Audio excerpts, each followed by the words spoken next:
Баршаңызға сәлем, сіздермен Айгерім, менің каналыма қош келдіңіздер. Бүгін жаңа жылға арнап осындай салат жасадым. Дәмі өте ерекше, оливье подшубадан қалыспайды. Менімен бірге жасап көріңіздер. Ең алдымен мен бір порцияға жасап жатырмын.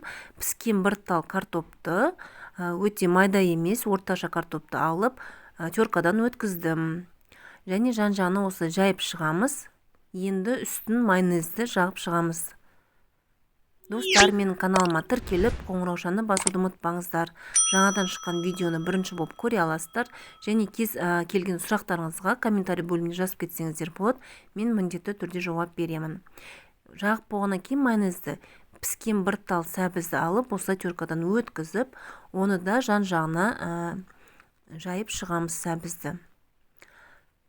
Сәбізді жайып болғаннан кейін үстіне майонезді жағамыз тағыда. Және мен алдын ала тауық етін пісіріп, турап қойдым. Енді осының үстіне тауық етін салып шығамыз. Тегістеп тауық етін салып шыққаннан кейін үстіне мен аз ғана тұз қостым дәміне қарай.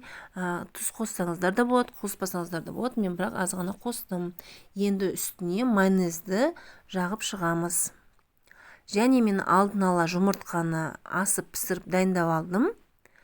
Майонезімізді жақсылап жағып шыққаннан кейін енді жұмыртқамызды алып ортасынан бөлетін боламыз.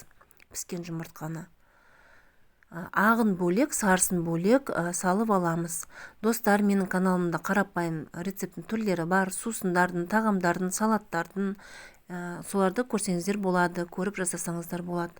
Енді мына сарысына кішкене қара бұрыш, укроп осыларды езіп аламыз. Және үстіне майонезді қосамыз. Майонезді енді көресіздер, қатты сұйық болмау керек, кішкене көбірек қосып, осылай біркелкі араластырып алсаңыздар болады. Міне дайын. Енді осыны қасықтың көмегімен жұмыртқаның ағына қайтып саламыз.